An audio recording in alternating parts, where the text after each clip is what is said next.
right, Dr. Banks, well, thank you so much for sitting down here with us today.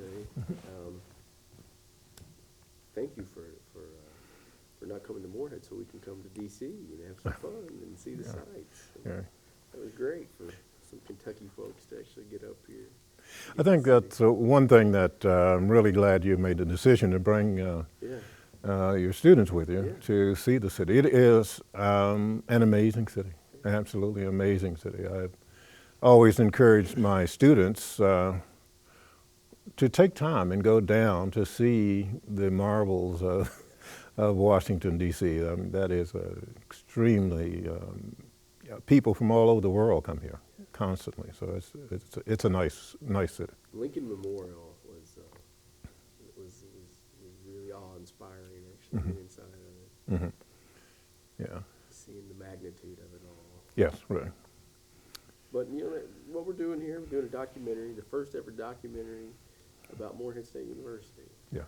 And the history of the university. It's got quite the history, from bloody feud in the county, which was far worse than the famous Hatfield-McCoy feud that no one writes about that. Absolutely. To being founded with a Christian mission, trying to spread a light to the mountains of eastern Kentucky, and all the way up until 2015. And of course, you play a very historic role in the university's history, and that's why we wanted to sit down and speak with you here. Okay, all right. Let's start off with, tell us where you were born and where you grew up. Okay. I was born in Ashland, Kentucky, and I was born in 1940. I have a birthday coming up in a couple of weeks. It's August 27th, and so I'll be 75 years old, and that in itself is a major accomplishment, I think. I remember Dad was born in 1894, and my mother was born in 1898. So as we begin to look at the family history and begin to trace back, we can get back until the 1840s or so and take a look at how we migrated to Kentucky and moved in. My grandfather on my mother's side was born in 1861. So I say that when I relate that to my students in class, they begin to say, well, wait a minute, you're talking, your parents are born in the 1800s. And now, here we are, we're not even talking about the 20th century when they were born. And you are still here, able to see this transition into the 21st century. And I think that in itself is something there. And I'm leading up to the activities or the events of the time when I grew up. Being born in 1940, it was before World War II. And so the experience of the country, you begin to see the cultural changes as the result of war and the impact that would have, not only on the black community, but the community of Ashland as a whole. And so, I had an experience, coming up in the childhood that really changed a lot of the way I thought and the way I was able to react to the system itself. And when I say the system, the social system in the United States. So I grew up there, went to Booker T. Washington High School. At that time, segregation ruled the United States, along with the issue of racism in the United States. So as I was able to even transition from the first grade through the 12th grade at Booker T, that in itself gave me some preparation, because at that time, if you went to a predominantly black school, then the preparation of the curriculum, we had one. It was college prep, and it was college prep all the way. So I knew when I was in the first grade which courses I was going to take in the 12th grade. Nothing changed. It was immediately set up that's the way it was designed. And so when I decided to go to college, it was already, sort of in the cards that that's what it was going to be. I had two older sisters and an older brother, and they've all deceased now. And I'm the last of the original Banks family. Lawrence was my father's name and Flora my mother's name. And when I was born, Dad was 46 years old and Mom was 42. When I turned 46, he died. He was 92 years old. And so that, to look at my life, saying at that particular time, I think Mom used to say, well, we never thought we'd ever see you graduate from high school. She lived long enough to see me complete my master's degree, and he lived long enough to see the PhD completed. So those were, shaping years. One of my sisters, Mildred, had a son, Reese, and we were raised together as brothers. And so we were able to, do everything as brothers. And so I recognize him as my brother. He's 2 years younger than I am, but we were all pretty tight there. You started to develop a name for yourself for the athletics in Kentucky. Where did your interest in sports begin? Well, one of the big issues there was the fact that in my experience playing basketball, because the high school, Booker T. Washington, wasn't large enough to field a football team. I know when I was there, my senior year, we had 22 boys from the 9th grade through the 12th grade. And, but my brother played basketball back in the late 40s. He had a scholarship and went to Kentucky State College at that time. It's now Kentucky State University. And before he played, there was another player named Sonny Higgins. And Sonny had made All-American, the black All-American basketball team. Booker T had done well in the playoffs and so forth. And so I was able to, watch these guys grow up. So they were inspiring. I could play with them, they still played when I was coming up, playing on Sandlot.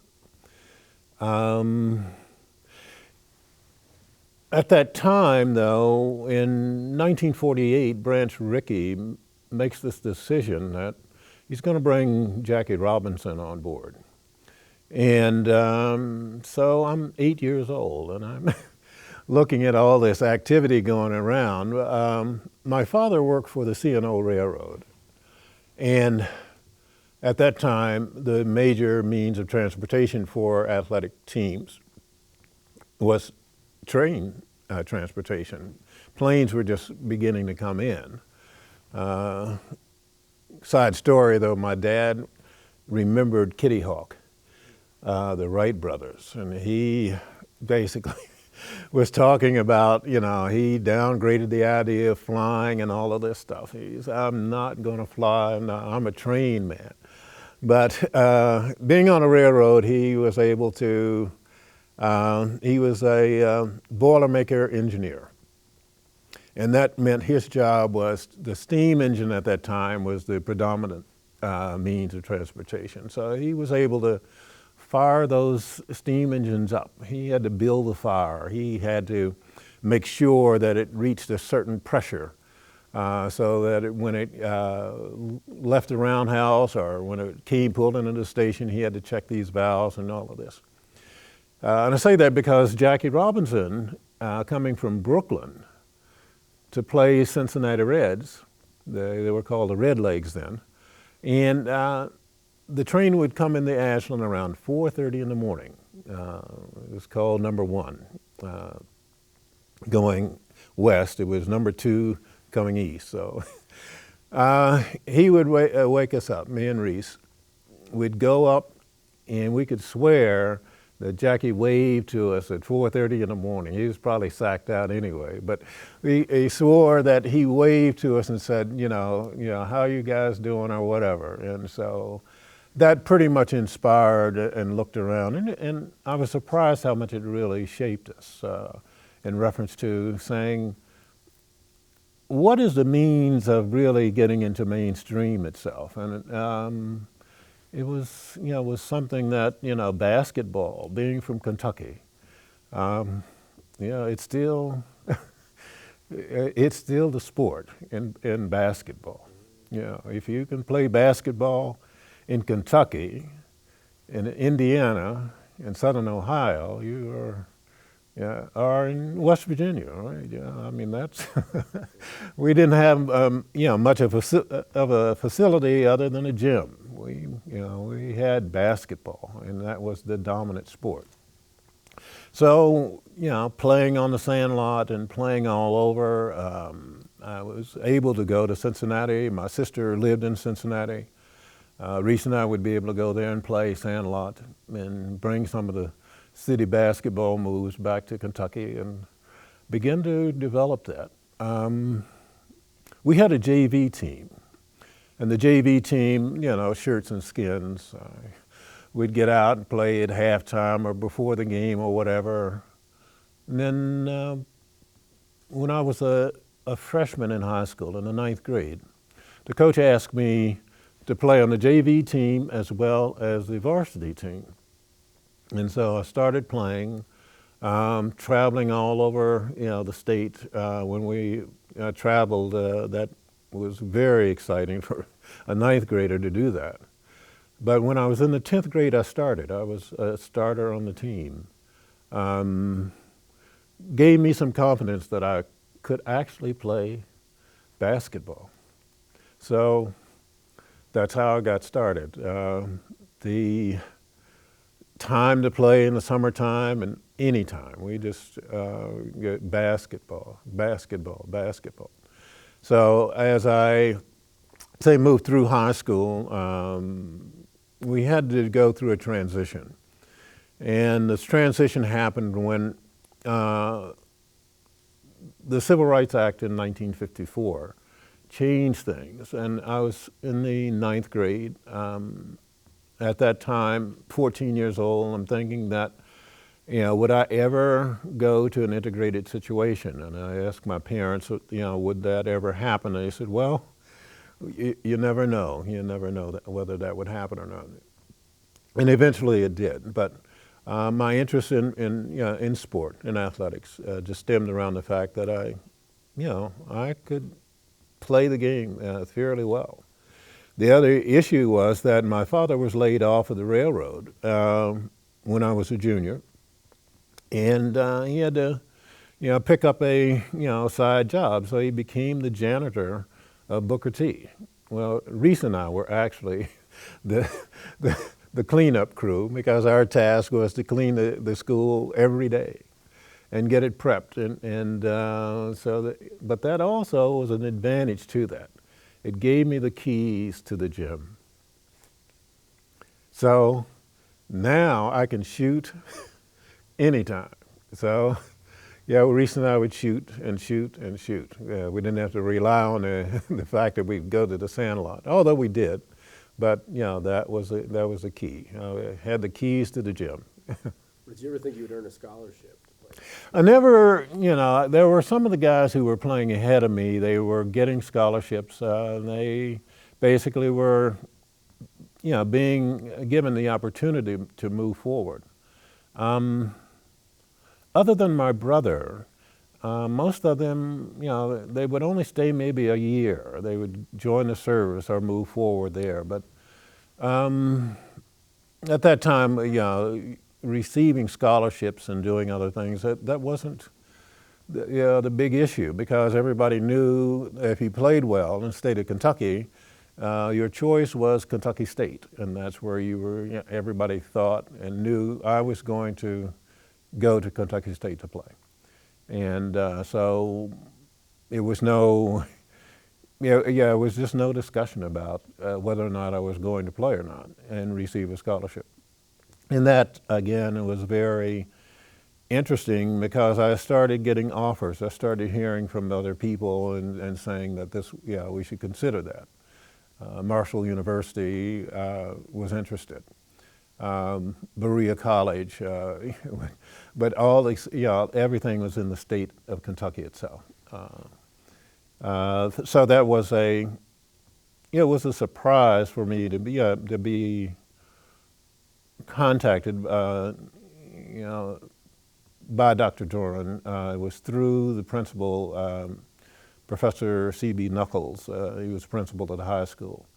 And so that process started with him, and then it came to my parents, and we talked about it, and that's how I ended up in Morehead. And when you were a student athlete during the segregation days, was it hard for you to become noticed as a top athlete or a top athlete in Kentucky?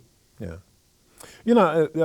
Stephen, growing up in Ashland was really a unique place, and I have to go back and reflect on that because I think the preparation that I had prior to going to Morehead was based on the fact Ashland sort of sits in eastern Kentucky. It's isolated. It's isolated from Lexington, it's from Louisville or Covington, and it's a different. It is, a totally different atmosphere. Ashland was segregated. Don't get me wrong. The buses were segregated. We had our little signs on the bus, you move in the colored section and so forth. We couldn't go to any restaurants or any movies in town.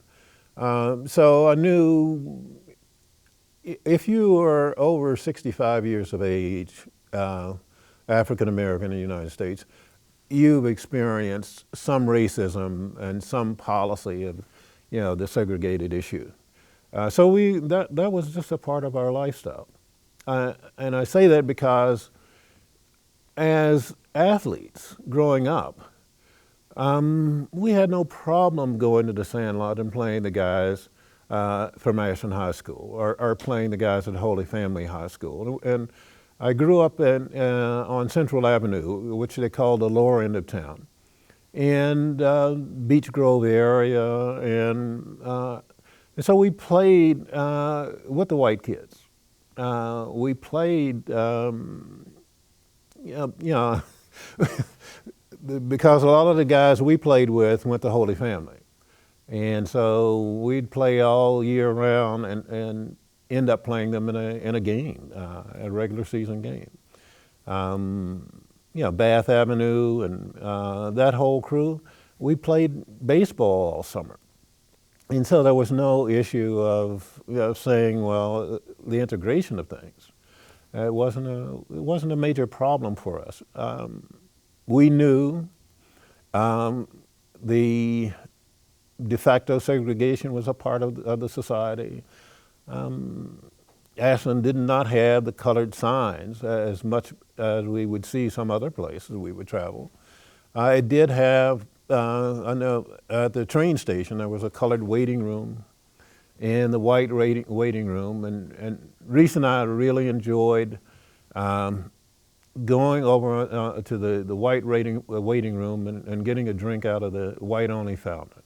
We'd take off, run it out. You guys are not supposed to be here. They'd see Dad the next day and said, your boys are drinking out of the fountain. He'd come home and and lay us out for you're not supposed to do that. But, boys will be boys. And so that's an issue that in the city itself, the black church baptized. I'm a Baptist, and I was baptized early, and went to church every day almost. Dad was chairman of the deacon board. And so Monday night we were there for Boy Scout meeting or whatever. And Wednesday night, midweek prayer service. And Thursday night, choir rehearsal. And Sunday all day. And so that went on, and that really helped shape. So the church community, we literally grew up knowing that if we weren't in line as to what the community expected us, that the church would absolutely straighten us out. The church sponsored a Boy Scout troop. And so we, being Cub Scouts, we went through the whole process. And the success I had as a scout, I can also attribute to my growth.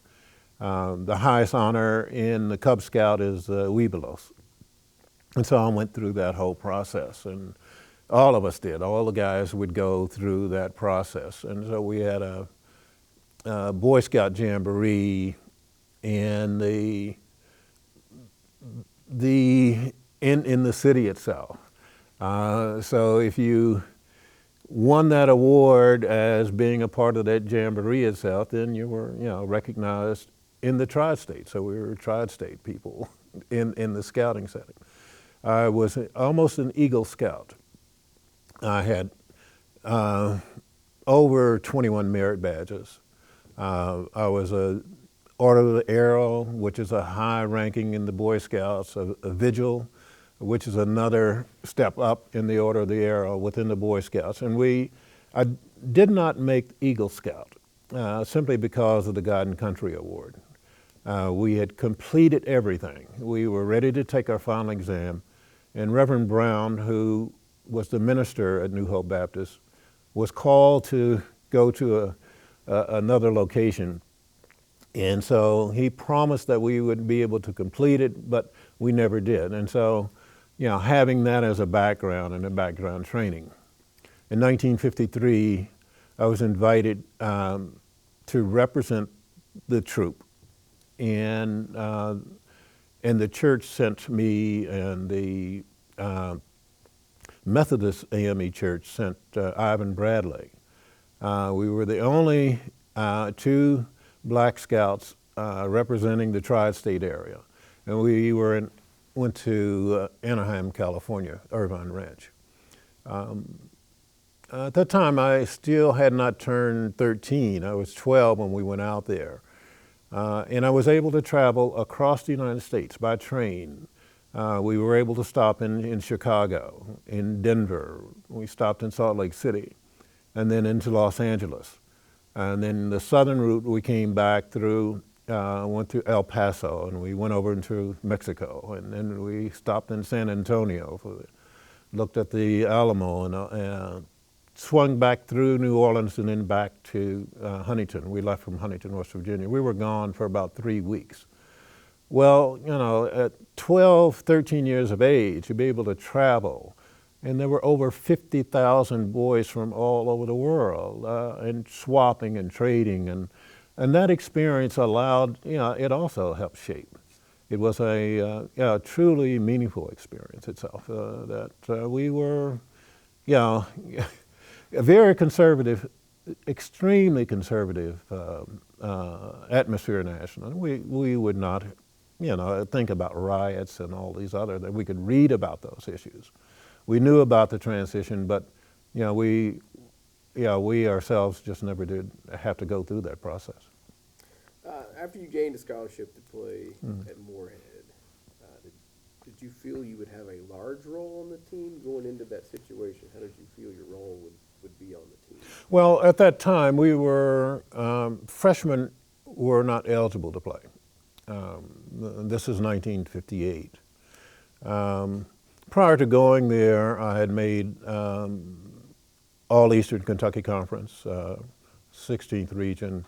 I'd made 64th district, and I'd averaged close to 24 points a game, which is a good indicator that given the opportunity, I could still play.